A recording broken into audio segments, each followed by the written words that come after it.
Today, the whole topic is going to be about going backwards.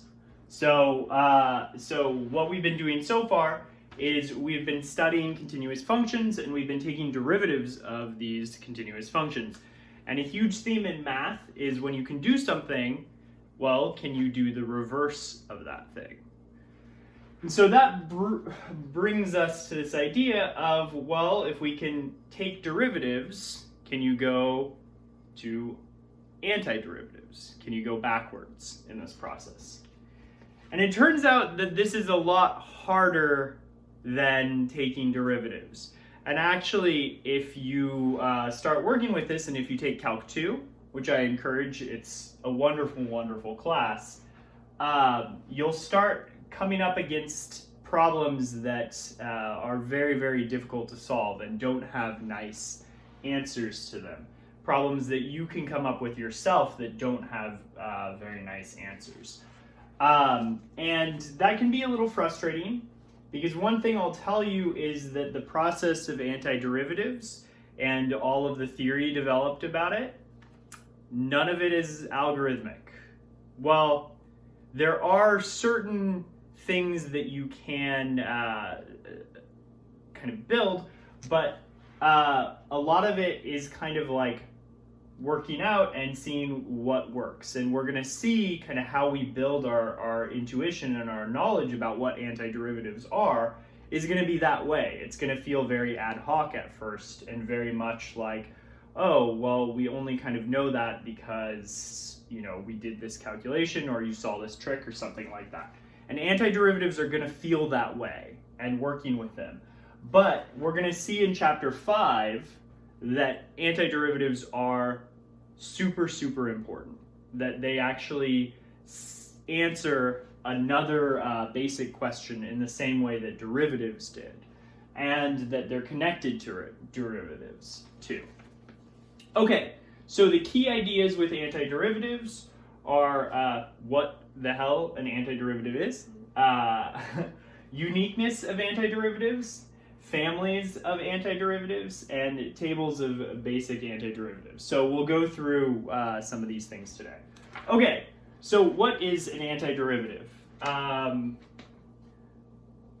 So a function, I'll use capital F, is called an antiderivative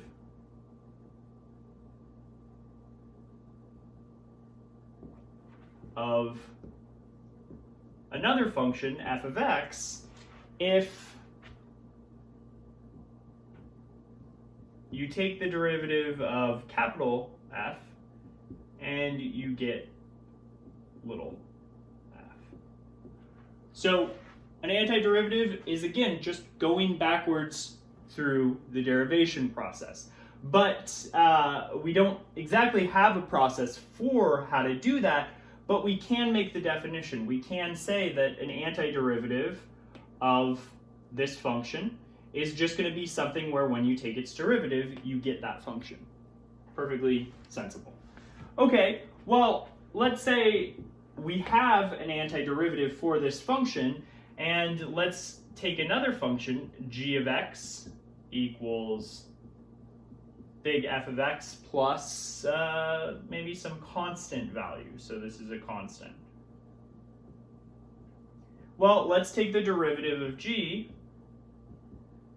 That's going to be taking the derivative of f of x plus c. But remember, taking derivatives, I can kind of distribute it over sums. And so this is just equal to the derivative of large F plus the derivative of c, which, since c is a constant, that's 0. So this is just going to be equal to f of x. So we have that the derivative of g is also an antiderivative for little f, right? So what this tells you is that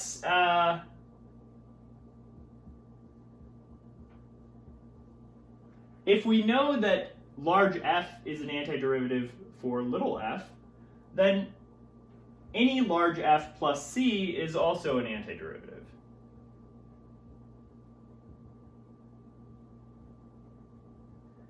For little f, and this is for any c your heart desires.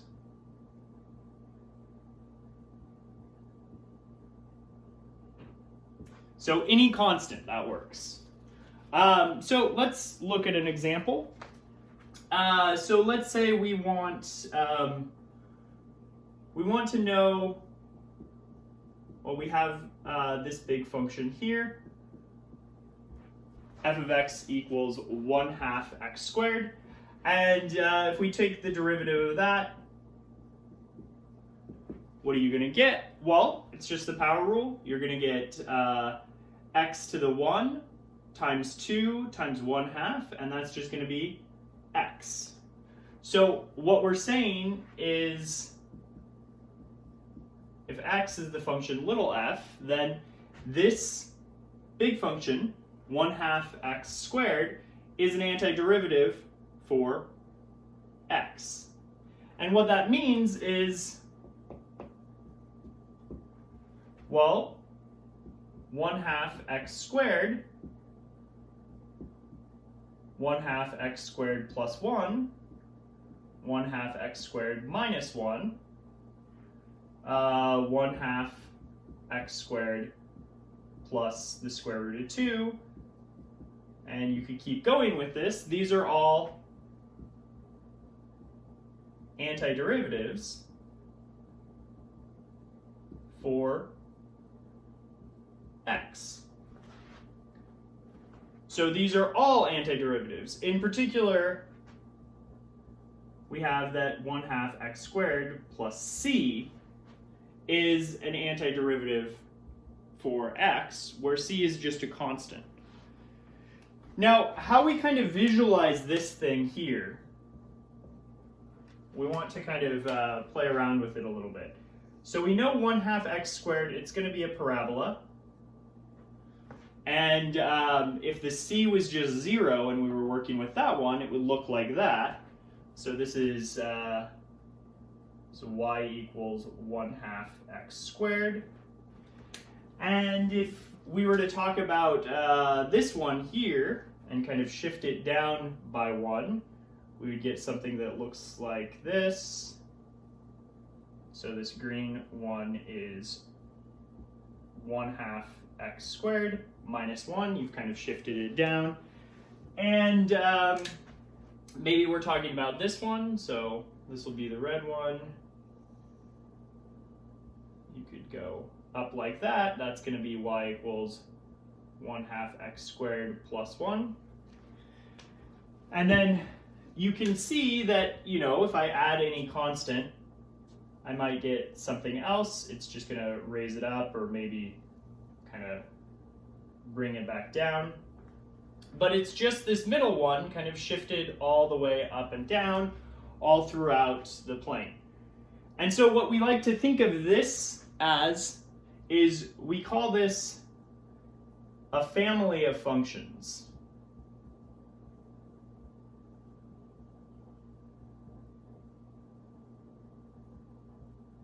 Because the C indicates it could be any one of these functions. It could be any one of these things, and it still works. It's still going to be an antiderivative for x.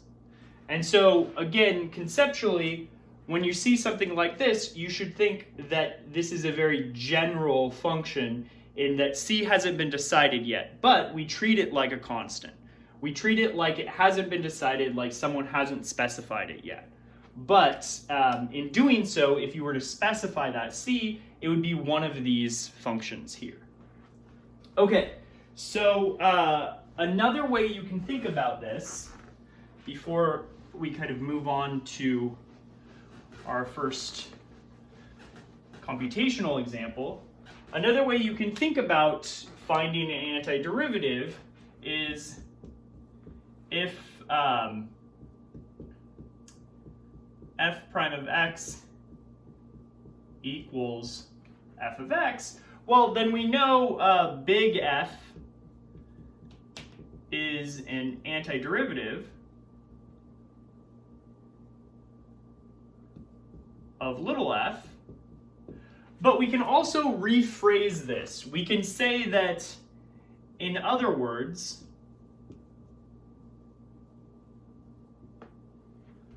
we have that large f of x plus a constant is the most general solution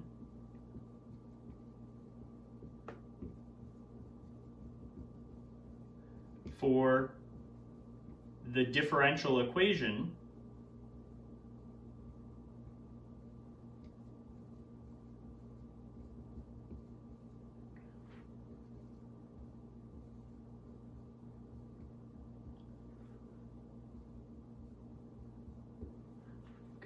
most general solution for the differential equation, this guy. Okay, so what does this mean? Remember, we did touch on differential equations when we were talking about population growth. It was 3.8. We had a lecture on that, even though it's not going to be covered on the exams. We had a lecture and we talked about differential equations. Differential equations are just equations where you have a derivative in there. And solutions to those equations are going to be functions that satisfy them. So how you read this is saying a function y, where when I take the derivative, I get the function f. Well, if we know that capital F, its derivative is little f, then we know that any capital F plus c is also going to be going to give you a derivative little f. And so what we're saying is that this is the most general solution for the differential equation. Another thing I'll call back to now is, how do we know that there aren't more solutions? How do we know that there's not another function that doesn't look like this? This actually follows from the mean value theorem. It was something we proved in that section, 4.2. It was 4.2, and as a consequence, it says that if the derivative of f looks like this, then any function that has this derivative is going to look like this. So you might have to go back and look that up, but it follows from the mean value theorem that all antiderivatives have to look like this. Okay, so this is just another way of thinking about it. What's the most general solution for this differential equation? And how you read this is, what's a function where the derivative is equal to f? So here's example 1. Find the most general solutions to, and we're given a bunch of differential equations. So remember, this is just saying that y is a function that when you take its derivative, it equals x. And we want to find what that y is. Well, we saw in the previous example that if we take the derivative of 1/2 x squared, you get x. And so what that means is that the most general solution to this is going to be y equals 1/2 x squared plus any constant you want. All right? Well, b, it's going to be very similar. What's a function whose derivative is going to give you x squared? Well, maybe you're kind of thinking about this, and you might see that there's a connection between this function and this equation and the power rule. So, you know, if I started with something like x cubed, and I took the derivative of that, well, what would I get? I would get 3x squared. I'm almost there, but I have a 3 in front, I want just x squared by itself. Well, one thing I can do is I can take my first function that I started with and I can multiply it by 1/3. And when I take derivatives, I move constants out, so you're going to get a 1/3 here, and that's going to cancel with that, and you're just going to be left with x squared. So this is the way you want to think about it, and then the answer is just going to be, well, most general solution are going to be functions that look like this: 1/3 x to the 3 plus c. Because we know this one is an antiderivative for x squared, so all antiderivatives have to look like this. All right, what about part C? Well, part C is, what's a function when I take the derivative, I get x cubed. You might be able to guess this already, but just to check, if I have x to the 4th and I take the derivative of that, I'm going to get 4x to the 3rd. But if I want to get rid of that 4 in front of there, I could start by dividing by 1/4. And so if I take 1/4 x to the 4th, you can find that the derivative of this is going to give you x to the 3rd. And so that implies that all antiderivatives of x to the 3rd look like this: 1/4 x to the 4 plus c. Okay. Now, D is actually going to have a name. This example here is called, well, I call it the reverse power rule. Or you could think about it as the power rule for antiderivatives.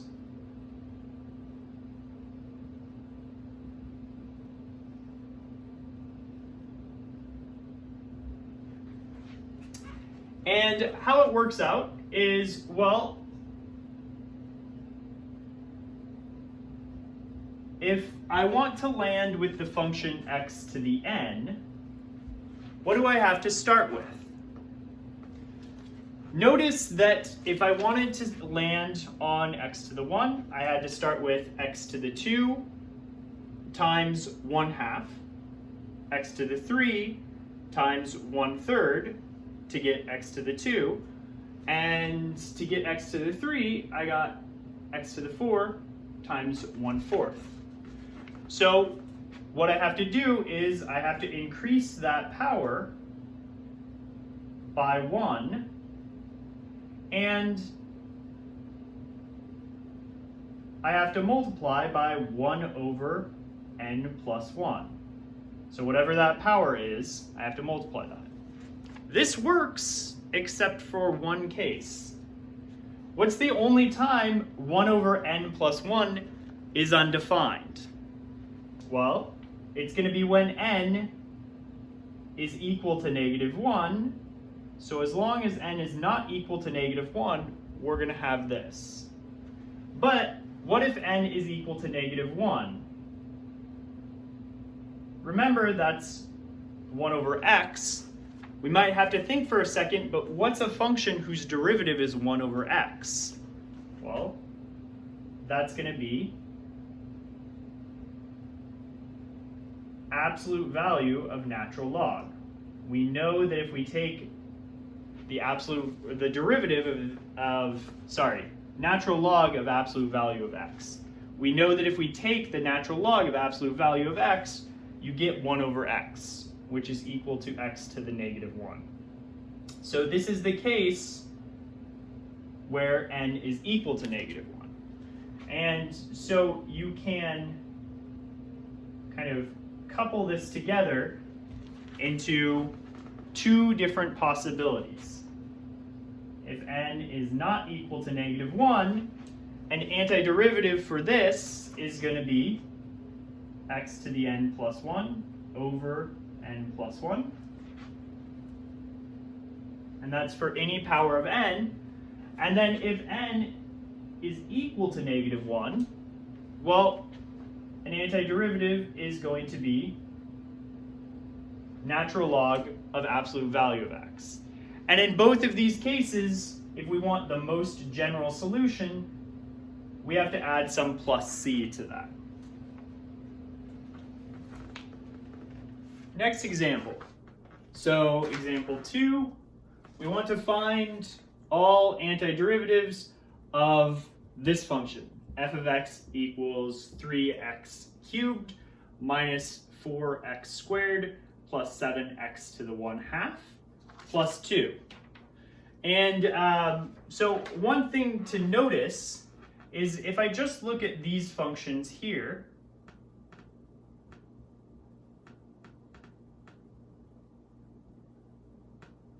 and then notice in front of the 2, we actually have technically an x to the 0. So if I look at x to the 0, well, I can apply the power rule or the reverse power rule to each of these, and I get that antiderivatives, so if these are functions and I want antiderivatives, then I'm going to get 1 over 4, x to the 4th, 1 over 3, x to the 3.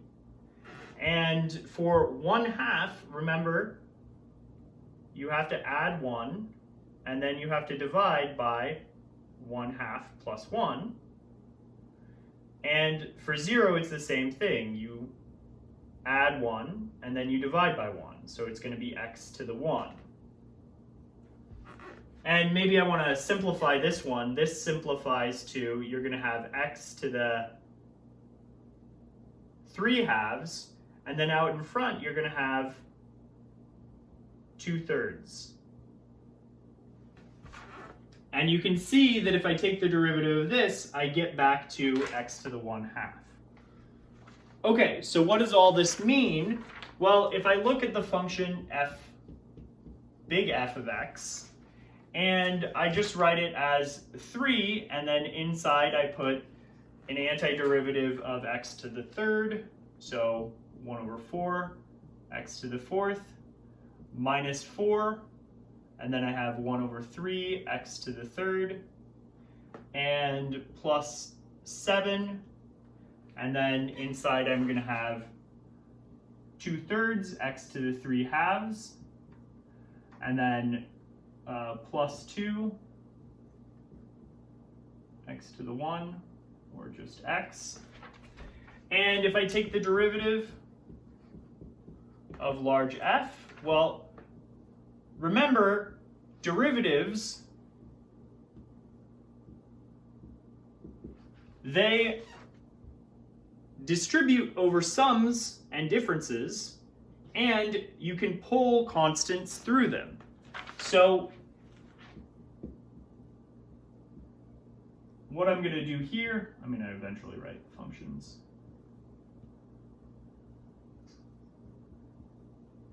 Is I'm taking the derivative of all of these things, and we know that the derivatives, well, the derivatives are just these original functions, so you're going to get x to the 3rd, this is going to be x squared, this is going to be x to the 1/2, and this will be x to the 0, which is 1, so this will just be 1. And then you'll have 3, negative 4, plus 7, plus 2 times 1, so just 2. And this is what you get when you take the derivative of big F. And this happens to be little f here. Okay. And so what that means is the most general, or all of the antiderivatives,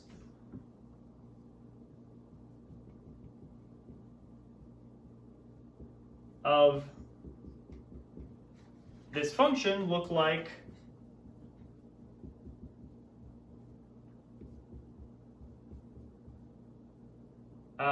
this. I'm going to have 3 over 4 x to the 4th minus 4 over 3 x to the third plus 14 over 3 x to the 1/2 plus 2x. And then I just want plus c at the end. Because remember, any antiderivative of this is just going to look like this thing plus some c. And so maybe I should call this, g of x, because I've already distinguished f of x as this specific function.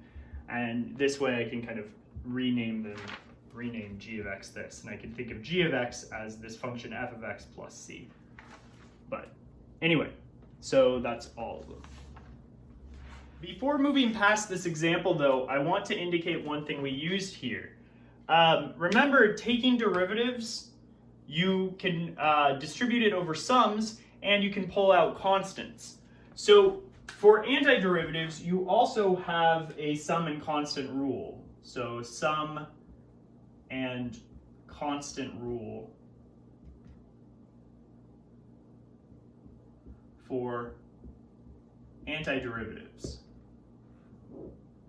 And so you can break it up into two parts. If f of x is an antiderivative of little f of x, this implies that c times f of x is an antiderivative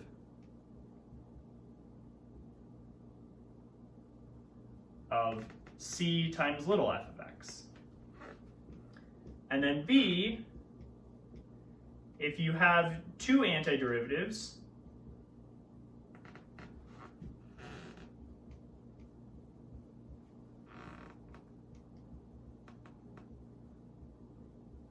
of f and g,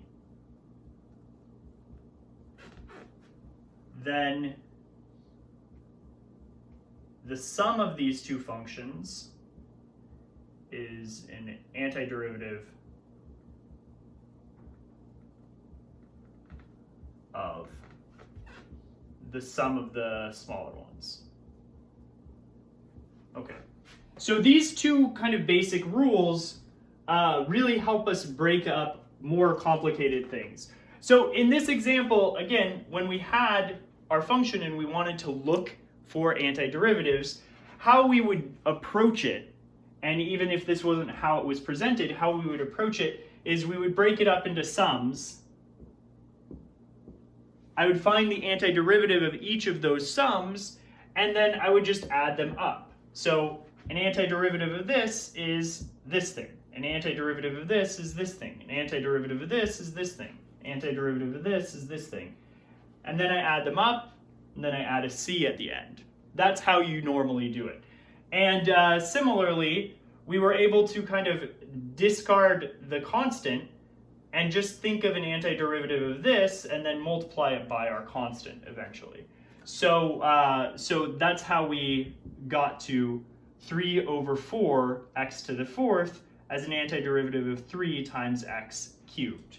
Is we just took an antiderivative of x cubed and then we multiplied it by 3. So that's how you normally work with these things. You break them up into smaller bits and then you take each bit at a time. So it's very, very similar to how you derive. In fact, these rules come from the fact that we can distribute derivatives over sums and pull out products. That's the same idea. It's just kind of using it in reverse. So similar to how when we first started learning about derivatives, one of the first things we did was we built up kind of an arsenal of basic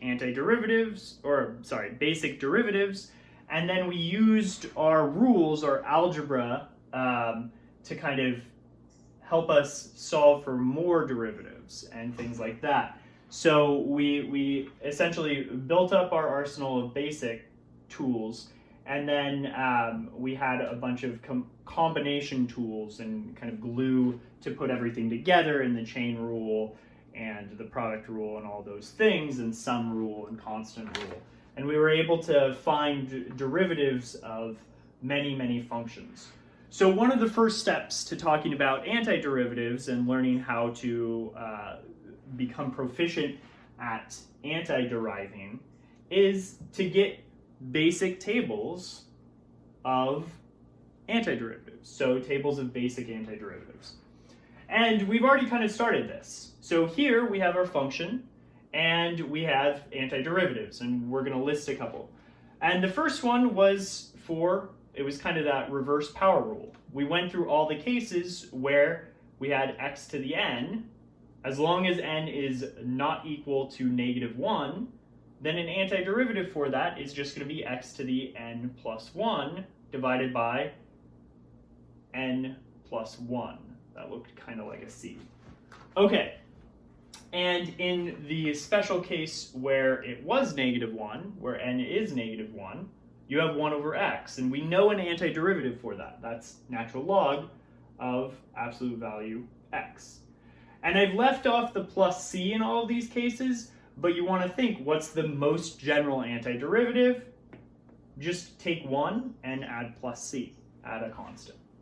Okay, so the next one we want to consider is, what if we have our function e to the x? Well, what's an antiderivative for e to the x? E to the x. Because we know if we take the derivative of e to the x, we get e to the x. So e to the x has to be an antiderivative for e to the x. All right. What about b raised to the x, where b is a positive number? So remember, this is any positive number. Well, maybe you have to think, if I take the derivative of b to the x, what do I get? I get natural log of b times b to the x. And so I get some constant times b to the x. And so what this is going to work out to is an antiderivative is just going to be b to the x, and then I want to divide by the constant to counter that. So that's what you do there. And you can check that if I take the derivative of this function, do I get back to this function? Yes. Okay. Maybe another easier one to think about is, what about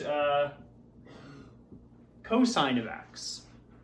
What's a function where we take its derivative, we get cosine of x? Well, that's going to be sine of x. Take the derivative of sine, get cosine. Okay? We asked it for cosine. What about sine? Here's where you have to be a little bit careful working with the trig functions.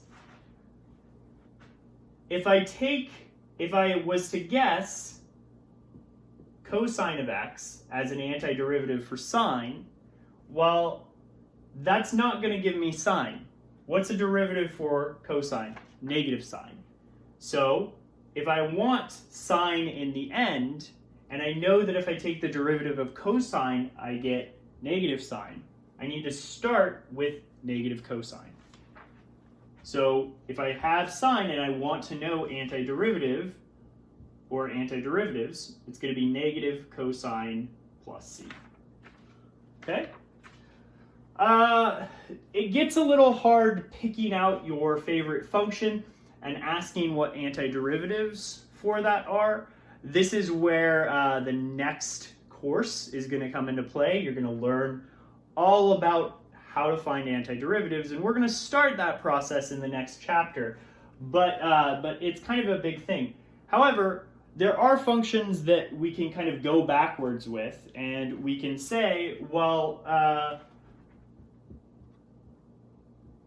what if I start with tangent x, and I take its derivative, what function do I get? Well, I'm going to get secant squared x. So you can now ask, what's an antiderivative for the function secant squared x? We don't normally think about this as a basic function, but we have an answer to that in this case. It's just going to be tan x. And similarly, you can start with the function secant x, and you can take its derivative, and you'll get tan x secant x. And so now you know what are some antiderivatives for tan x secant x. Well, I know they're going to look like secant x plus c. That's what they have to look like. And you can play the game for some inverse trig functions too. We know that if we take an antiderivative, or sorry, the derivative of tan inverse, you're going to get 1 over 1 plus x squared. So if this expression ever shows up, you know its antiderivative has to be tan inverse. And similarly, if you have inverse sine of x, then taking its derivative is going to look like this. And so if this expression ever shows up and you want to know its antiderivative, well, or all its antiderivatives, it's going to be sine inverse x plus some c. And so you can kind of see how this game is played, and this is where your work with taking derivatives really is going to help you build kind of a basic foundation for antiderivatives. You can kind of continue this process. You know, anything you know how to take its derivative of, you have, you know, a basic building block there, just going backwards. So here's the last example of this section, and so it's example 3. We want to find the particular solution to the differential equation where we have that some function, if you take its derivative, gives you 3 times x to the 9 minus the square root of x, all of that divided by x, minus 7 times sine of x. And then we're given this extra information when f of 0 equals 1. So we want to parse this a little bit because there's a lot going on in this statement. It's not asking for all differential equations, so it's not asking for the most or all solutions to this differential equation. It's not asking for the most general solution. It's asking for a particular solution. What that word particular is referencing is this extra information, and we're going to talk about that in a second. But essentially what it's going to boil down to is you're going to be solving for that c, and we'll see that in a second. So the strategy is we want to start by solving most general. So we want to start by taking this differential equation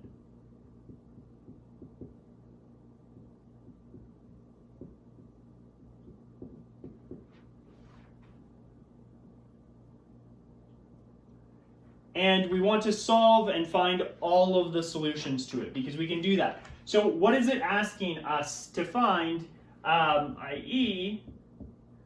find all antiderivatives of 3x to the 9 minus square root of x over x minus 7 sine x of this expression. So let me call it y. All right. So we want to find all antiderivatives of this. First step, we need to write it in terms of sums of functions we know antiderivatives for. Otherwise, we won't be able to get started. So how we're going to do that is I'm going to separate this into 3x to the 9 over x minus, this will be x to the 1/2 over x minus 7 sine x. So I've just kind of rewritten it. And now I'm going to write these values in terms of constant times x to a power. So I have 3x to the 8. And this, remember how to deal with exponents if you have x to the a, x to the b. This is x to the a minus b. So this is going to be minus x to the 1/2 minus 1. Or, if you want, we have 3x to the 8 minus x to the negative 1/2 minus 7 sine x. And we want to find antiderivatives for this. And that's going to be our function f. Okay, so antiderivatives look like, well, you just have to use the reverse power rule. Here you're going to have x to the, instead of 8, it's going to be 8 plus 1, 9 divided by 9. This value is going to be x to the 1/2, or negative 1/2 plus 1.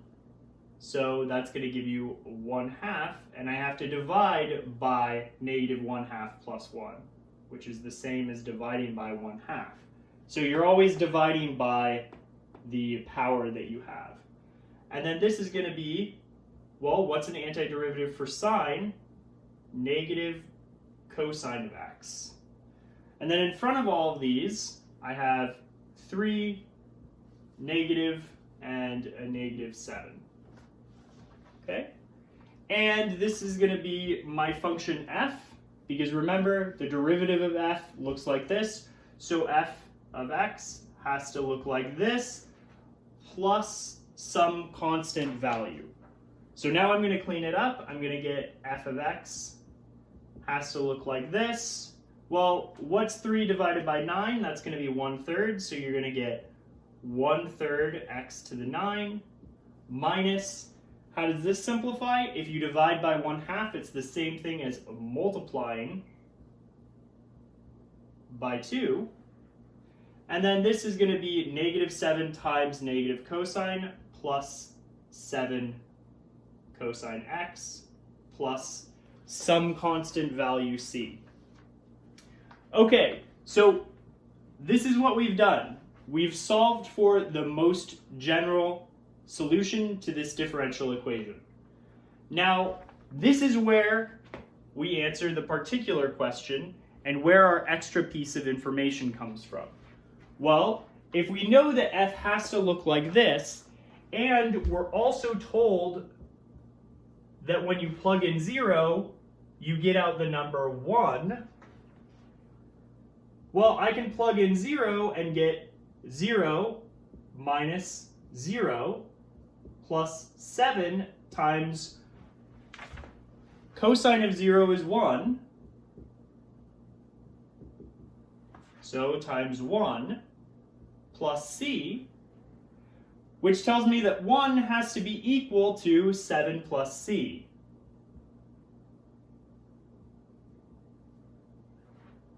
And so that means that c has to be equal to negative 6. Okay, so let's put that together.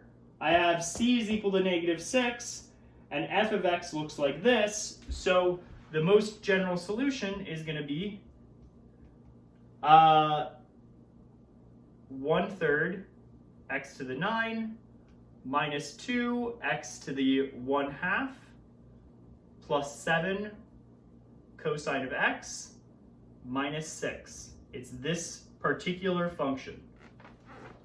And I know that's kind of messy, but if you take it one step at a time, that's how it works. Okay, so let me kind of explain again what this particularness means. So how you want to kind of view it. So what did we find? We found that the most general solutions, they all look like this. So I don't know what this function looks like. I don't want to graph it, but let's just say, I don't want to graph the particular one. Let's just say it kind of looks like, you know, something like this. So this is maybe when c is equal to 0, and if I let c equal 1, well, that's going to raise everything up by a unit of 1, and it's going to kind of look like that. And if I let c equal negative 2, well, it's going to take the one where c is equal to 0, and it's going to drop it down like 2, and so maybe it's going to look like that. Well, what we're looking for is, what we want is we want this one where c is equal to -6. Because that's what we found, and so, well, I guess that's going to be lower here. So c is -6, it's going to be even lower, it's going to be down there. But what our information is actually telling us is that our drawing is way off, because this is going to be the function where when I plug in x is equal to 0, that just means y is equal to 1 at that point. So what we're getting is, let me fix this, is, you know, we get this kind of, it kind of cuts the plane up into these wavy functions, and there's going to be a particular one that's going to go through this point. This is the point 0, 1. And that's what that information tells us, is that the graph of our function, it's going to go through the point 0, 1. X equals 0, y equals 1. And so if you want to think of this graphically, you have all of these, you know, functions kind of living out there. The most general solution includes all of these things, you know, all of them kind of raising up and down. And then when we want the particular one, we're given extra information saying it's the one where the graph goes through this point. And we're able to narrow it down to that specific function. And that's kind of what this question is asking. And so when you're working with differential equations, a lot of times they'll be asked in this way, and this is what's called an initial value problem. Because maybe you know by some law of nature, you're working on a physics problem or something like that, you know that something satisfies some sort of differential equation. And you can solve for that differential equation, maybe through antiderivatives and things like that. Well, you can think of an initial value problem then as you perform an initial data collection. And you say, you know, at time 0, we noticed that this population, or whatever it is, this particle has some sort of value 1. Well, if you were able to solve the differential equation and you want to know that specific function, you don't want to know the family of functions, you're going to use that extra piece of data, extra piece of information that you have, that at time 0 you got 1 for that function, and you're going to couple it together with your calculus, your antiderivatives, and you're going to find that specific function. So that's the importance of why you might want to find particular solutions to these differential equations. Yes, it's always nice to know general things, but when you want to answer particular questions, when you want to answer certain things about the setup you have, you're going to need to narrow it down. You're going to use extra data, and that's what we're doing here. So I hope that makes a certain amount of sense. Again, get started on learning your tables of antiderivatives. Those are really, really important. Yeah, so I hope you have a good weekend. Or I guess it's not going to be the weekend for you guys. I'm recording this on a Thursday, so it's coming into my weekend. But I hope you have a good whatever day of the week it is.